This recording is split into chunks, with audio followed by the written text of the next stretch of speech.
The final time in 2024, we're going racing in the 60+ racing adventures in the NASCAR Truck Series for season 33. And on New Year's Eve, we're going to be finding out who's popping open the champagne in the winner's circle here at Dover. We've got 75 laps between us and the finishing line, and delighted to have your company here on RaceSpotTV. My name is Dara Thacker, rounding out the year with Ron Moores alongside me in the commentary box. We've got Ramiro Agustin Chineros in the broadcast booth, making a wonderful broadcast for us tonight. Ron, welcome in. Delighted to be here. This looks like it's going to be quite an exciting race tonight. Oh, it certainly is going to be. Dover it's an odd track in the world of motorsports, shall we say. A concrete oval, so bumpy it feels like you're driving over a sinking swamp. But this track, ever since it opened back in the 60s, originally designed to be both a racing circuit for cars and horses. Dover always puts on some really good racing, and here with the 60+ Racing Adventure Series, I'm sure today's race to round off 2024 is going to be one heck of a show. I'm really looking forward to it. Yeah, because we are in Delaware, not the biggest of states, but we've also got not the smallest of racing tracks here at Dover to get us into 2025. Here you can see the schedule. We've been to Daytona, we've been to the Nashville Super Speedway on Christmas Eve. We're now on New Year's Eve at Dover on what should be the last broadcast of the season. We go to the likes of North Wilkesboro, Milwaukee, USA, Chicagoland in weeks to come, but that will be for 2025. In the here and now, here are the standings after just the 2 rounds. Mike Randy has an early lead by just 6 points. That will really fluctoate throughout the season. David Traynor and Robert Love tied in second place for the time being, but we'll see who can gain a little bit of a march here tonight. John Hayes in fourth, ahead of the 2 tied in fifth, Jerry Kerr and Eugene Clark on 81 points. Wally Moresby is on 75 points in seventh before we find John Payne. Craig Vaught and Francis Malenfant inside the top 10. Worth noting as well, we do have 11 drivers in the championship so far, and I feel like it's worth noting that we've got Gene Moore in P11 in the championship, 36 points. We'll see who can put their name on the board tonight. We're getting towards the end of the practice session, towards qualifying, and Dover's one of those ovals, isn't it, Ron, where differing lines throughout both of our 180-degree turn 1, turn 2, turn 3 and turn 4s. This is going to be quite an interesting one just to see what line some of the drivers go for. Oh yeah, that's going to be a big factor in deciding how things are going to go about in this race. You always have different odd lines that these drivers are going to be trying to use. Are you going to be up towards the barrier? Are you going to be running towards that apron? And you're going to see a lot of these drivers sliding about, trying to find that grip. Feels like a dirt race more than anything else. Doubly so come time for the end of this race, when we really have to start thinking about the marbles and all the stuff that builds off the racing line. Really going to be tough for these racers today. Yeah, 75 laps. Not the longest, so we're not going to have to worry too much about those marbles, but you're absolutely right. It is going to become a factor as we get towards the end of this race. Of course, we've got some familiar faces in this series from the 60+ racing adventures. The likes of Mike Grandy, who is, of course, leading the way in those standings, is very much a known face in these parts. David Traynor and Robert Love as well have been around for some time, so a lot of these guys know each other inside and out, and they will know exactly what to do in their attempts to get through on each other in this race. And again, we're looking at this race, looking at the pit stop picture as well. We've seen different drivers go for some wild strategies. I remember a race at Vegas a few months ago. I think we were in the Cup cars at that time, and a couple of drivers tried to do an extra pit stop, and it gave them the extra grip on the tyres, but it just took that extra little bit of time. I wonder if we're going to see anything interesting from these guys tonight. Oh, no. Ooh, going for a trip through the grass is a number 44 car. Very rarely do you see some drivers end up in the grass on the inside of the corners. Dover, I've heard it described in the past as a self-clearing racetrack. The high banks, even on the straightaways, tend to clear off any sort of accidents that we may have. So maybe a good thing in certain circumstances, but considering those barriers are right by the apron, could lead to some pileups come time for the race that we have coming up here today, Dara. So one more added trouble spot for these racers to deal with. Yeah, and I think that was Bobby Love maybe getting his New Year's celebrations off a little bit early, but he was a little bit throttle happy in getting the car out of the pit lane. Jack Turner will be one of our first drivers for lap time in that 55 car. You're not going to miss it. That is quite a bright colour. Yellow, green, I'll let you guys be the decider of that. Definitely a purple and some big iRacing logos as well. Through turns 1 and 2, he will come to the back side of the racetrack, taking a not necessarily a high line, not a low line either, staying well clear of the apron and getting himself off the corner nicely. Let's see what Turner can do. 23.633 is his first time, and I think that will be improved upon. 23.534. We'll see. I think drivers improve on their second and third runs as the cars get a little bit more up to speed and temperature, but still pretty close to the top so far. You gotta get those juices flowing. The drivers have to get their juices flowing, get into the groove of trying to put in the best time that you possibly can. These cars as well, it takes a little bit of convincing, shall we say, for lack of a better term, to try and get the most amount of performance out of these race cars. But these drivers still tackling the qualifying session. Now with number 2 minutes left to go, it's Randy still on the provisional pole. Jack Turner, as it stands at the moment, will join the number 12 car Randy on the front row. These drivers still have some times to set and some time left on the clock. Turner about to set another lap time in that number 55 truck. Let's see if it's an improvement to move up to the pole. I don't think it's gonna be. I think it was a nearly full second and a half off of his personal best previously, so Turner will stay in P2 for the time being, and we'll see Jack Turner try again. Jack Turner, that's the 57 of Bruce Poole going around turns 1 and turns 2. Hello, Brendan Kennedy in the chat. Great to see you guys tuning in on this New Year's Eve for the 60 Plus Racing Adventures. Bruce going to be diving it back into the pit lane. Interesting to see how many more laps some of these drivers are going to be setting, or how many improvements can we see throughout the rest of the session. Grandy with quite a benchmark to go a 10th quicker on a 23.4 second oval is quite an impressive feat, especially when you consider some of the mid-pack battles, likes of Trainer, Shoemaker, and Kerr, by almost less than half a tenth of a second. Yeah, that mid-pack is insanely close. It's like a whole bunch of like chicken breasts that are vacuum sealed together. It's a very odd description of it, but it is incredibly close in that midsection of the field. But Grandy to improve to that time and be so far in front of the rest of the field. I mean, a tenth of a second is still pretty close, but in terms of a 1 mile oval, that's a pretty big margin to have. So Grandy at this point feeling rather good in his chances about doing well in this race that we have coming up. Only about a minute and a half left to go in this qualifying session, and it looks like no one is out there trying to usurp Grandy in that 12 car to jump their way up into the pole. So that's going to be a really impressive qualifying performance. But again, come time for the end of the race, come time for the race in general, you have so many factors that are going to be messing with these drivers, a lot of stuff that's going to keep them on their toes. So despite showing a whole lot of pace in qualifying, it's not a done deal that you're going to take the checkered flag. And even though we've only got 11 drivers on the circuit, it's going to be an interesting one nonetheless to see which drivers can get a bit of a march in the early stages, whether there will be some drivers who try something different on the strategy, then less likely to get caught up in too much traffic in doing so. So that's going to be very interesting. Worth noting as well, we've got a bit of an air temperature and a track temperature come up, but I realised they were in centigrade. So for those of you in the USA, air temperature is 68 Fahrenheit, track temperature 117 Fahrenheit, which I'll be honest means absolutely nothing to me, but I know for a lot of you guys, and Ron included, it will mean a hell of a lot more.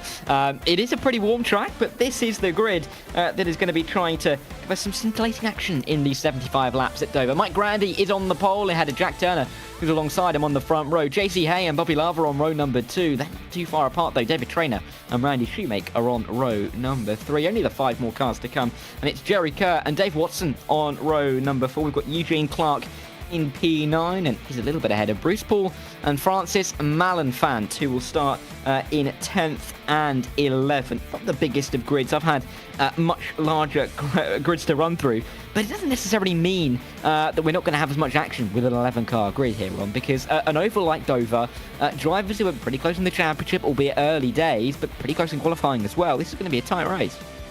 And you gotta remember the saying as well, quality over quantity. Just because we don't have a lot of racers doesn't mean the racers that we have aren't high quality themselves. They are some very fast drivers. Contrary to what some people may assume with their age, I've seen many an iRacer who can just defy the years and be absolutely brilliant behind the wheel of an iRacing race car and really stun broadcasters and colleagues alike out there on the racetrack. So I think this is going to be a really good show. Now they're rolling off of pit lane, so we'll call this the calm before the storm there before we head off into what is going to be a really exciting race.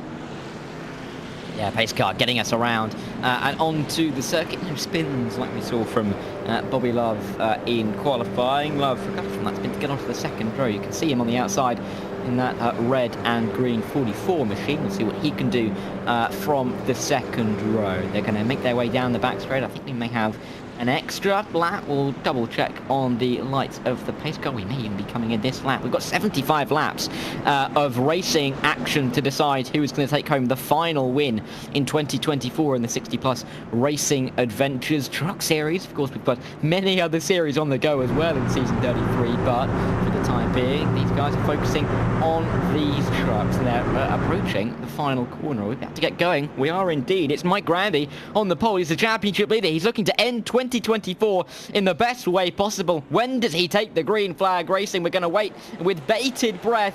And there we go. 75 laps is go here at Dover. And what a start it is from Grandy. They try and mix it in behind, but for the time being, it's 2 by 2 for second and third. Grandy, though, with the lead at turn 1.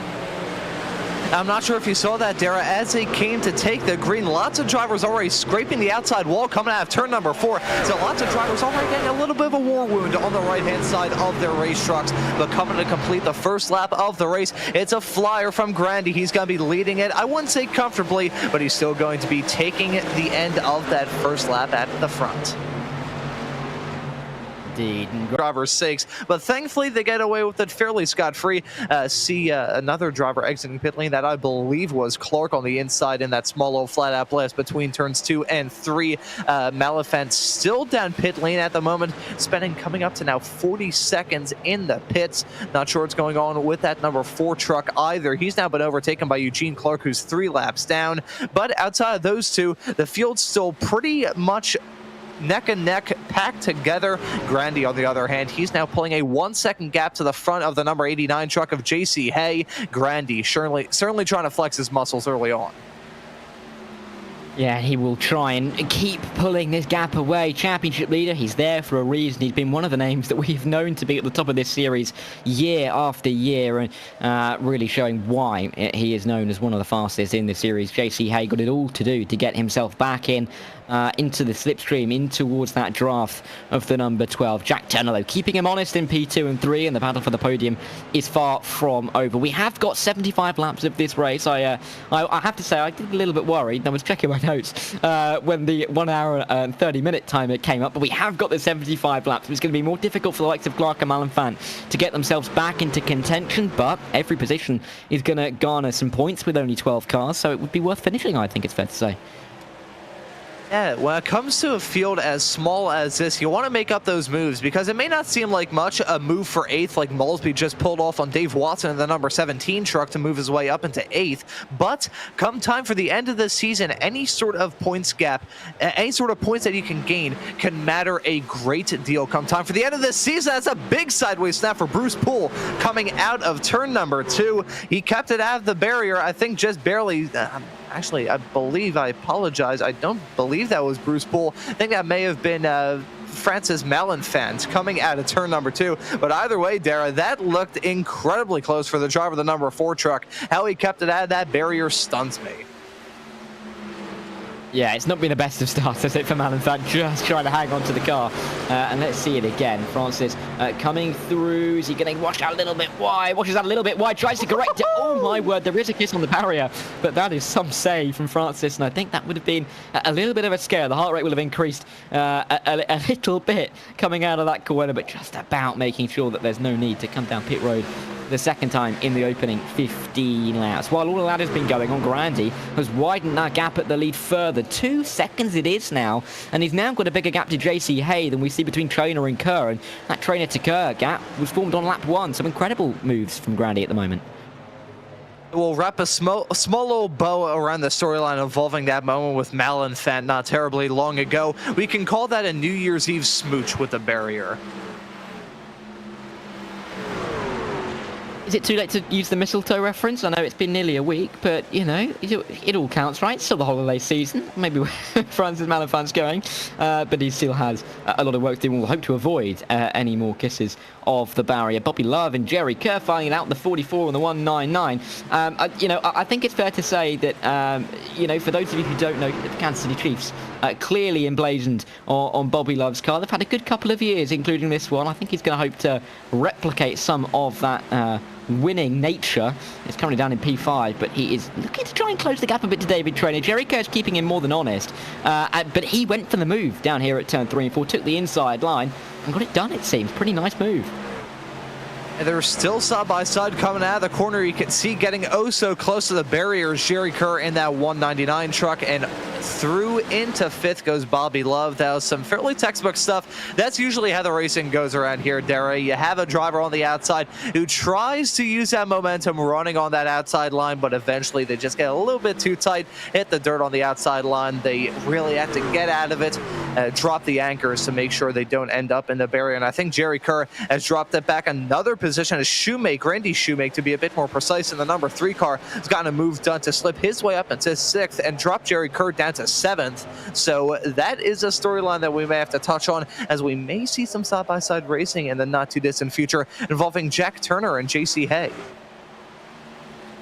Yeah, Jerry Kerr is really dropping down the order now. 3 positions have come and gone for the 199 machine. It may be a sign of a couple of struggles on the tyres as we approach lap 21 and 75. We approach third distance. It's going to be interesting just to see whether drivers are going to come in earlier, maybe for a 2-stop, whether they're going to try and stretch it out for that 1-stop. Wide is what it was for Jerry Kerr. You can see that blue and gold machine coming through turns 1 and 2, washing out wide, allowing the move of Wally Moulsby to the inside. And again, Kerr washing out wide in the background of the shot there. It's not looking too comfortable at the moment for the 199. He's going to have Dave Watson on the back of him in the not too distant future, but a little bit of breathing room for the time being. We'll jump on board though with Jack Turner, the 55 car, still behind JC Hay. I think he's going to get a little bit bored of seeing the back of that 89 machine.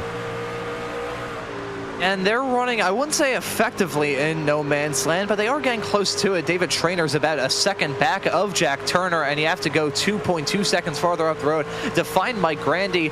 That gap, though, between Grandy and JC Hay, I wouldn't say that it's going down, but it definitely has plateaued. It had grown to about 2.5 seconds not terribly long ago, Dara, but now 2.2, 2.3 seems to be the norm, occasionally bumping up just a little bit more, but outside that, remaining just about true and level. I'm curious, though, if JC Hay and Jack Turner start to battle, will they start to battle is a real question. I think they find themselves in a good spot if they just remain single file, wait for that round of pit stops, and just whittle the laps away. I mean, we're just barely scratching the third way mark right about now.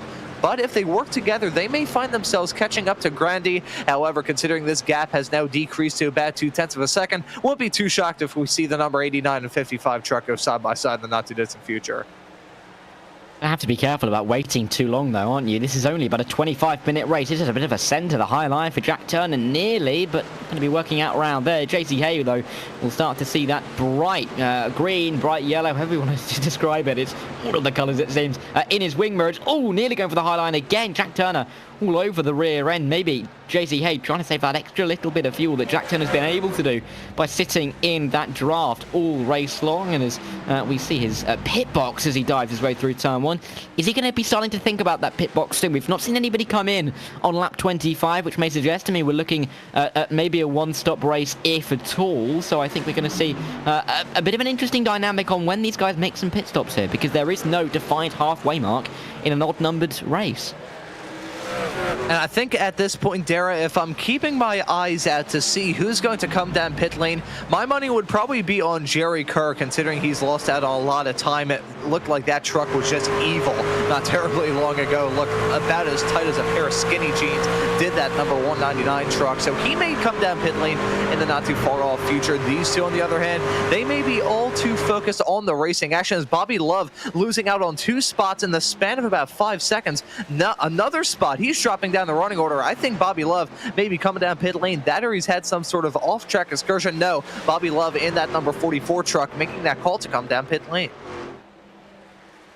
Yeah, and he is coming in earliest of anybody. We'll have to see if there was any kind of reason for that or whether that was a planned pit stop. But Bobby Love definitely down pit road in that number 44 car. And we'll see if it works out for him. Oh, here we go. Jack Turner inside line. He's just about going to claim it. He looked for it down the inside. JC Hay had to give him a little bit of room. And Jack Turner is trying to force his way through that on that inside line. Washing out wide, though, is JC Hay. Not wide enough to give Jack Turner a bit of a run into turn 3. And the 55 is going to have to try on the 89 once again soon because it's not going to work this time round. And we'll get to lap 30 with these two still in the same order that they were on lap 1.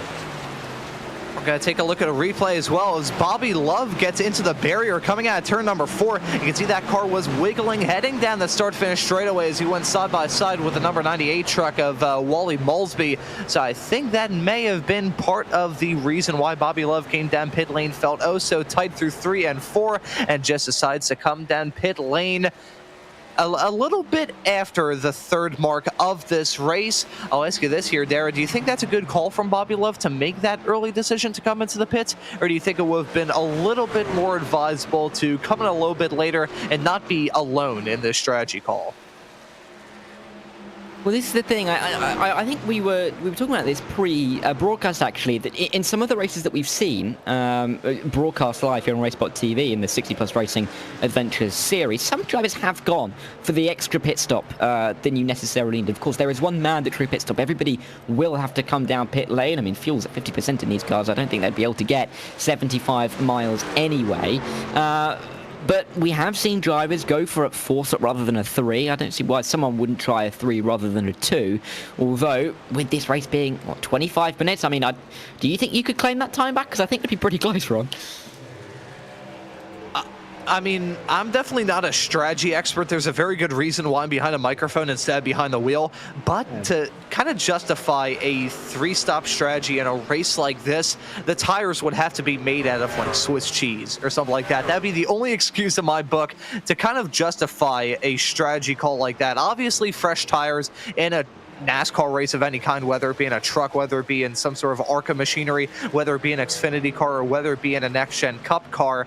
The tires, definitely a big factor, especially around a racetrack like this, where that concrete surface and all the bumps kind of act like a cheese grater onto those tires. But you would have to have a lot of math, a lot of permutations done in your head to try and think of a strategy call in which you'd have to come down pit lane several times throughout the race to try and justify something like that, as Bruce Poole now coming down pit lane in the 57. Yeah, I think we need a few more laps than 75 to try to do something extraordinary on a pit stop. Poole, though, this could be the first of the mandatory pit stops for a 1-stop. Bruce Poole in the 57 car started down in P10, had been doing pretty well, making a little bit of progress in this race, but coming down pit road just shy of the halfway mark, which, mind you, how long have we been going? 10, 15 minutes, and we're nearly at half distance in this race. It really does fly by in these 60+ Racing Adventures NASCAR truck series races, and I think we're going to start to see a lot of drivers come down pit road pretty soon. The debris, the marbles flying around all over the racetrack now as David Traynor will come down pit lane this time around, and that 38 car may start quite a big chain reaction because he's not the first to come down in the last couple of minutes. And not the first, certainly won't be the last either. Traynor in that 38 being joined by Watson down pit lane at the moment. Those two running in 7th and 8th as we go back up to the front and see JC Hay and Jack Turner. JC Hay making that call to come down pit lane, but that was near contact with him in the 55. Very close to absolute disaster involving both of those racers. That is such a sketchy pit entry here, Dara, because you're going from the high banks in the corners onto the flat apron. And that is a terrifying moment to have in all sorts of race cars because it feels like that car can spin around like a top as we see a replay of a moment involving Bobby Love in the 44 car, maybe giving a small little nudge to the 89 of JC Hay. Let's see, he gets a move done. He's, of course, multiple laps down, so that is not a change of position, but I think that's part of the reason why it brought those two together as we now see in the small little window on the corner of your screen. Hay now stopped in his pit stall, and let's see who's going to win out in this fight between these two down in the pits. It looks like it's going to be a very early jump from Hay. Yeah, it looks like he's got an absolutely huge lead to Jack Turner. I'll have to say, I don't necessarily know exactly what the apron rules are here in the 60 Plus Racing Adventures, but there was that move around the outside. It was, you know, smart. Was it illegal? Who knows? Jack Turner, though, trying his best to get through on JC Hay into the pit lane. JC Hay, though, getting the jump out of the pit lane. So going pretty well for the 89 car. We'll see if he can maintain that. Here's Randy Shoemake in the pit lane. Last of all drivers to make their way down pit lane at least once, as Grandy is now coming out of the box. Where's Bobby Love, though? Bobby Love in the 44. He pitted quite early. He pitted on lap 27, and there he goes. The man in the 44 car has taken the lead. The question is, can he get to the end from there? It'd be nearly 50 laps. The longest we've seen anybody else go is lap 38. That's going to be a real push. I'm not sure whether he's going to be able to get to the end on this strategy.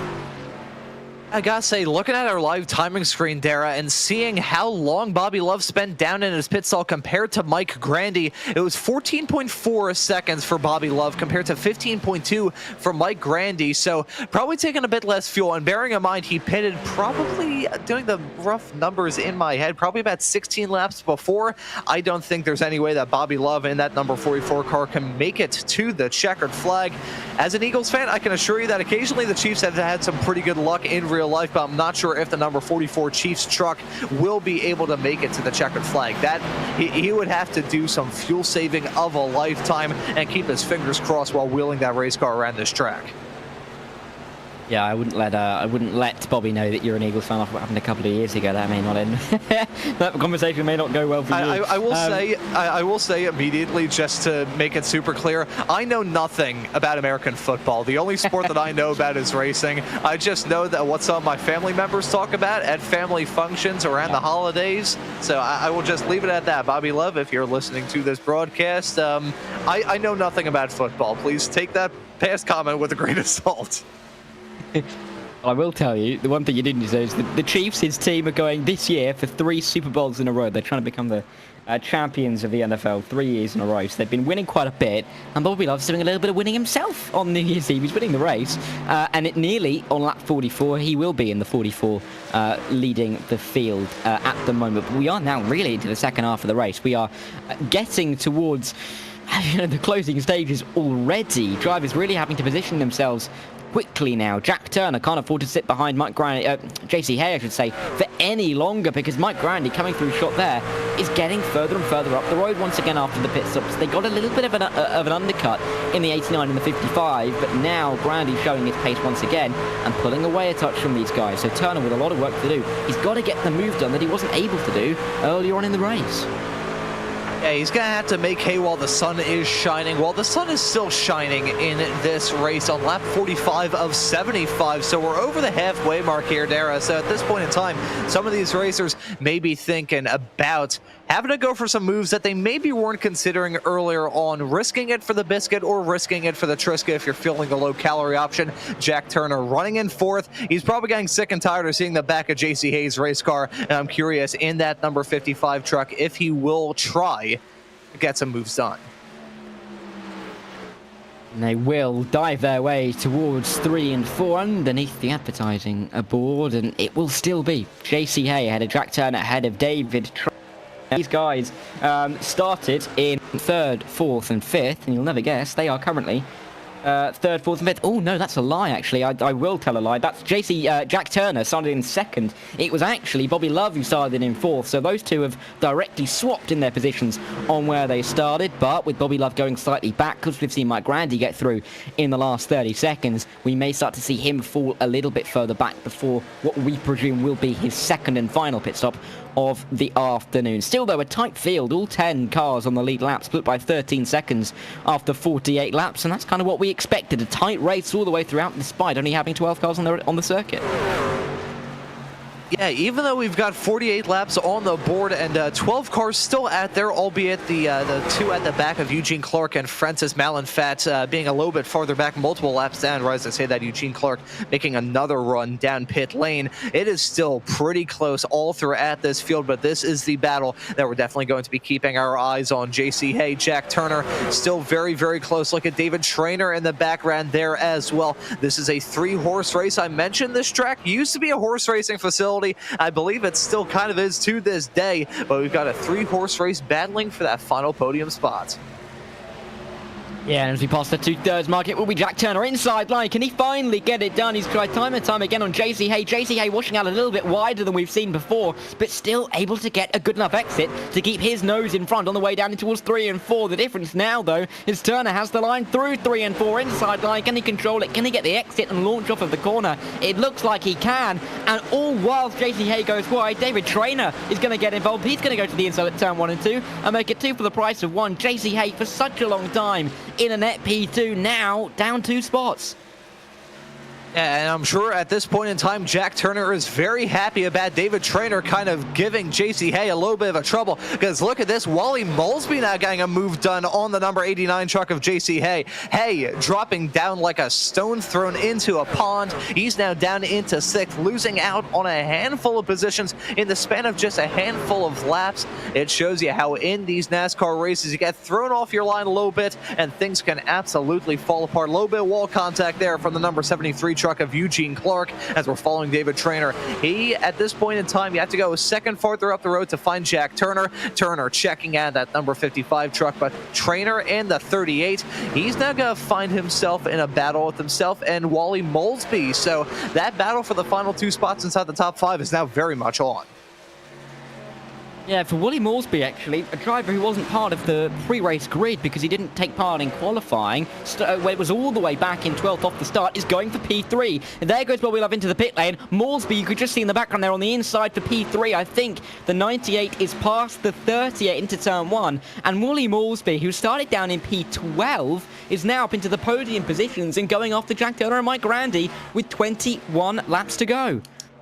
That is a brilliant turn of fortune for the driver of the number 98 truck, starting at the back but making your way up through the front methodically as well. You're not taken at this race with a chainsaw, you're just slowly whittling away at it with a nail file. And when you do something like that, you can find yourself with a clean truck and a clean ride to find yourself in a fantastic spot come time for the end of this race and make your way up from P12 all the way up to 3rd around a racetrack like this, which is a little bit difficult to try and get a move done on in the oval world, certainly in real life. Doing something like that Wally Molesby has done in that number 98 truck is really impressive. And for Wally Molesby so far this season, at Daytona International Speedway to kick off the season, he finished 6 laps down. Despite leading 9 laps, mind you. And at Nashville Super Speedway, he finished 64 laps down. I can't imagine he got too far through that race, but he's not had the easiest of starts to the season. This really is a great opportunity for Wally to get a podium on the board, maybe a little bit better, maybe a P2 as well, and see if he can try and chase down Mike Grandy, because over the course of the race, that gap has come down between the 98 and the 12, all whilst Molesby has fought through traffic. So we'll keep an eye on this one, as that is Bobby Love on the inside. You could see going side by side. That was Bobby Love trying to unlap himself from David Traynor. Of course, Love is 2 laps down after his 2-stop strategy. But out in front, Mike Grandy still leading the way. He won race number 2 after finishing 2nd in race number 1. Coming into this race, he'd left 52 laps of the season so far. That is not correct. That is 72 laps. Oh, I've got to get my maths in check. 72 laps before this race in 150. I think he's going to lead pretty much nearly 70 in this race here, Ron. I wouldn't say he's leading lights a flag, but he's certainly put on a dominant performance in that number 12 truck. And one thing that may help him is the fact that drivers right behind are finding themselves in a small bit of trouble. Look at that. This is a battle between 2 cars not on the same lap. Bobby Love 2 laps down to our leader of Grandy and 2 laps down to Wally Molesby, who just put a move done on. Molesby running in 3rd at the moment, and I was going to mention a couple of moments ago that he may start reeling in Jack Turner. I was thinking that 55 truck was dropping back a little bit in the pace department, but now that gap is ballooning back up to about 0.8 of a second. Now, though, with Bobby Love getting by the number 55 of Jack Turner, that may turn this into a 2-horse race for the final 2 podium spots. Turner, he showed a whole lot of pace not terribly long ago, but he may have burnt the tires off of that truck. Wally Molesby, on the other hand, as we've been talking about, considering he started this race in 12th and made his way up into 3rd. He has been very methodical about the way he's been tackling this race. So who knows, come time for the end of this, we may end up seeing a battle between the 55 and the 98. Yeah, I don't think there's much doubt about that. They are getting ever so, well, just that little bit closer each lap, even if it's just a couple of hundredths of a second. That gap is definitely coming down, and Moulsby will be going into each of these banked corners, seeing that 55 get a little bit closer in his windshield. There's only going to be 13 to go when they cross the line once more. So time is starting to tick down for Willie Moulsby, and if they're lapping at about, 24 seconds a lap, we really are talking about all of 5 minutes of this race left to run. Grandy's continuing to stretch that lead in the number 12 car. Let's see if he can seal this in the final 12 laps. We've got Bruce Poole coming down pit lane. Not too sure why we're seeing the 57. Maybe he wasn't able to get to the end. Pitted on lap 34, now having to pit again on lap 62, so maybe some issues there for Poole, but he will finish inside the top 10 if things are to stay as they are. Yeah, let's see how things go bad come time for the end of this race. Despite the fact there's only 11 laps left on the board, it's 11 laps around a racetrack, which has proved to be a rather challenging one and is really peculiar in the world of racing. So anything can happen between now and the checkered flag, and let's see if we're going to have some more battles develop. Following JC Hay in the number 5 car, and he has had a pretty up and down race. He was running strongly in a podium spot, then once Turner put the move on him, he dropped down like a rock. Finds himself in 5th at the moment, and I think his troubles may not be over. Jerry Kerr in that number 199 truck. He's slowly but surely reeling him in, but making big wall contact coming at turn number 2. The commentator's jinx hitting Kerr almost immediately. Yeah, Kerr, all out of shape through turn number 2. He's not come down pit road, so it clearly isn't as bad as the collision to the wall that we may have seen from Love on lap 27 after he tapped the wall with his rear right. But still, quite a hefty hit from Jerry Kerr. He's still going strong, though, and still chasing after JC Hay.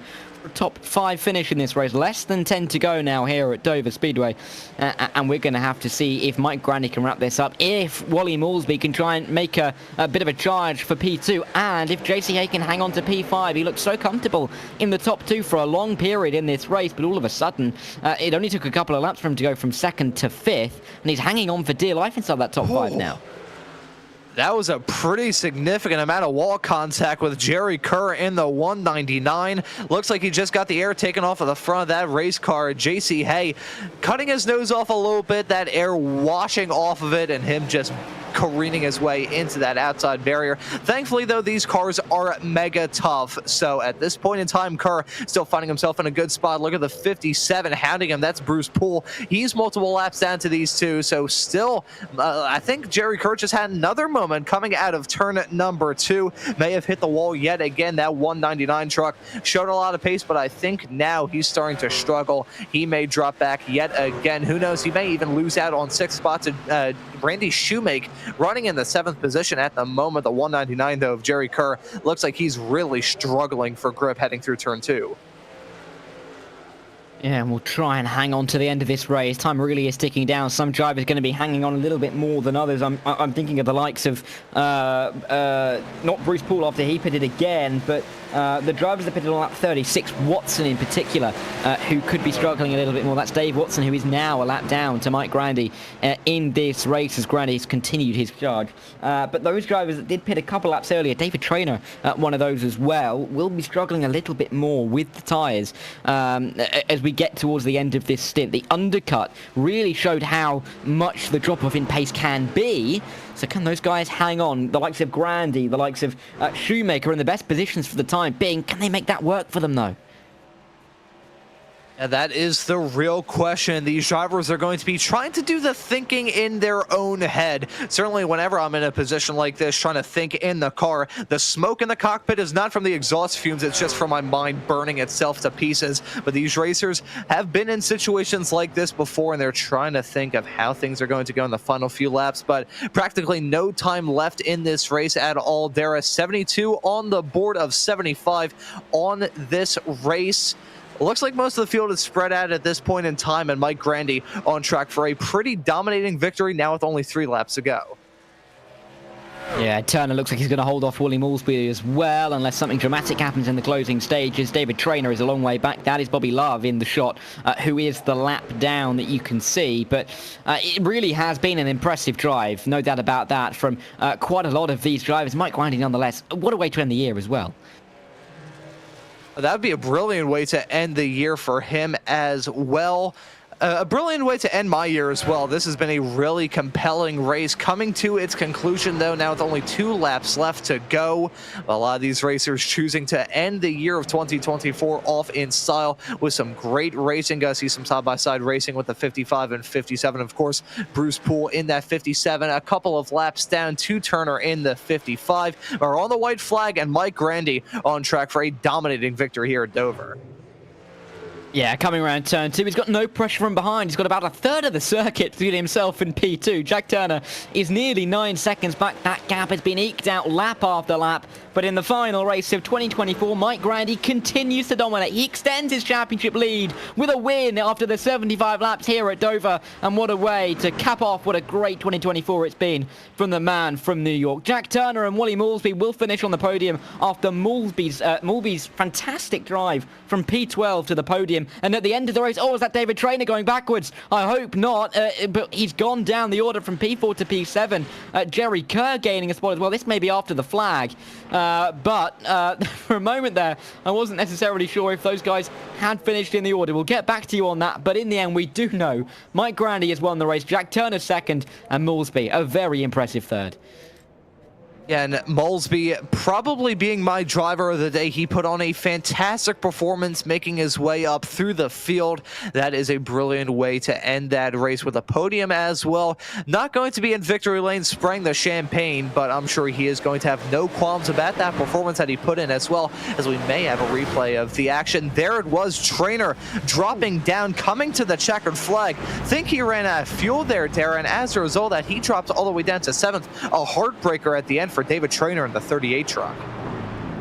Yeah, so no issues with the timing tower at all. That all happened on the circuit. 19.2, 19.3, 19.6 are the gaps from 4th to 6th to our leader in the end, and just agonisingly for David Traynor. I mentioned he pitted slightly earlier than the rest, but he ran out of fuel coming to the line, and gutting for David to end his race in a manner like he did. Here are the results, though, after 75 laps at Dover. Mike Grandy, championship leader, wins the race after starting from pole and a dominant drive. Didn't quite lead every single lap. We did see Bobby Love lead a couple, but he will finish in the winner's circle. Jack Turner was second, just about ahead of Willie Moulsby, who had that fantastic drive from 12th all the way to the podium, and will pick up some good championship points to boot. Jerry Kerr and JC Hay, after their last straight moves, have finished in 4th and in 5th, with Randy Shoemake in 6th, and the stricken David Traynor, after running out of fuel, down in P7. Dave Watson and Bobby Love were a lap down after all was said and done. Bruce Poole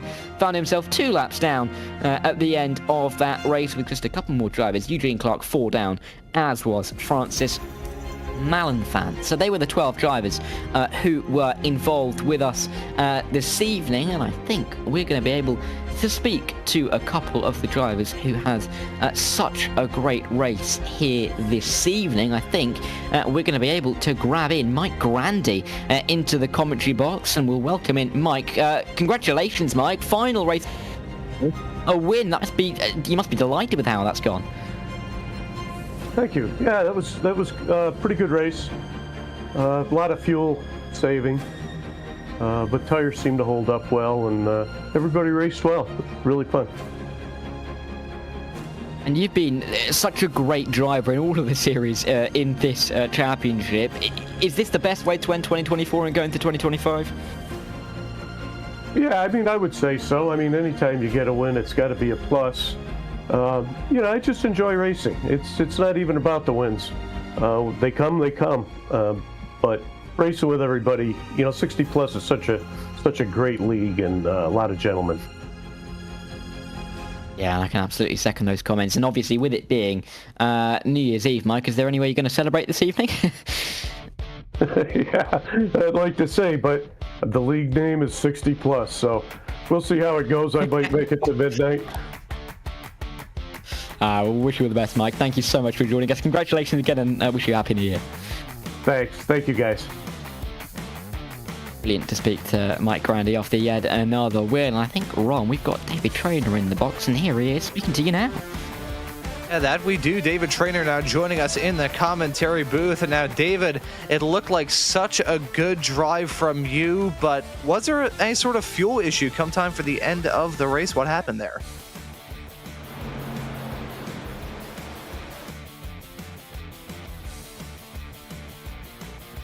Video there? Can you hear us, David? There you go. David, maybe, yeah. Ah, there we go. There you are, David. Yeah. Can you hear us, David? Yeah, I can hear you. Perfect. Sorry, So, Ron. Over to you again. Don't worry. Technical issues can happen on broadcast, ladies and gentlemen. But David, I was just mentioning the fact that it was a really good race for you, but that finish probably left a little bit to be desired for. So talk us through that race that we just saw here at Dover.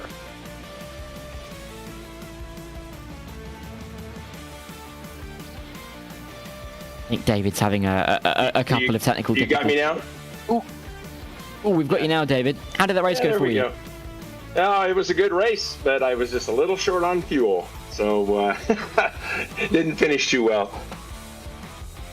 I remember the problem that I've always had in terms of pulling into the gas station and just going for like 40 on pump one, and then it's just not being enough to get it up to full. But still, stuff like that can happen, especially come time for these pit stops, which are oh so vital in this race. I want to ask you about that, how important it is thinking about the strategy for these races. Oh well, yeah, it's super important, and you know, it's hard for me to wrap my mind around it. I guess I just need to get more practice. You know, I kind of do what Mike does, you know, but I couldn't make that last lap before that first pit stop. I was down to I was showing like 0.7, and I thought, well, I got to come in now. So I don't know why I didn't have enough to make it all the way. So it was because both times I came in, I didn't have another lap. So anyway. I will say, David, just to give you a little bit of solace, if I were doing the math for you, you probably would have ended up running out of gas well before the checkered flag, or even the white flag for that matter. But David, thank you very much for joining us in the commentary booth. Dara asked the question to our race winner a couple of moments ago, and I'll ask you this as well. Any plans to celebrate the brand new year of 2025? Oh, absolutely. Get together tonight with some friends and do some cooking and drink some wine. Fair enough. I'm sure the cooking is going to be very, very tasty. But David, thank you very much for joining us in the commentary booth, and excited to see you back out on the racetrack for the rest of the season. Thank you for joining us. Yeah, thank you guys very much. Good race. That right there was great David to speak Trainer. to him. Yeah, it's great to speak to a couple of the drivers, even if the races haven't gone ideally well. It's always great to get the thoughts of some of them. But we've got no one else to interview. Everyone else, I think, has already run off and getting their New Year's preparations underway. Ron, a great race in all. Some really competitive moments side by side, quite a bit as well, and some strategy that really made the drivers think and clearly proved pivotal at the end. Oh yeah, the strategy content playing a huge role in how that race went, but just because the strategy was important didn't mean the racing on track wasn't either. We had some brilliant battles to talk about all throughout this race, and some fantastic racing moments. We saw some fantastic battling. What was it, the 4-car pack that we saw battling for some of the podium spots earlier on? Just a really good race here at Dover, and a fantastic way, in my view, to end out 2024. It is, and it's been a fantastic year here on RaceSpotTV. We thank everybody who, of course, has been watching along this evening and all throughout the year. Thank all of our contributors, broadcasters and commentators, and hope to see you all in 2025. It's been a great evening of racing in the 60-plus racing adventures here at Dover, but we'll see you in 2025. We hope you enjoy your evenings wherever you are in the world, and we'll see you for our new races and new faces in the new year.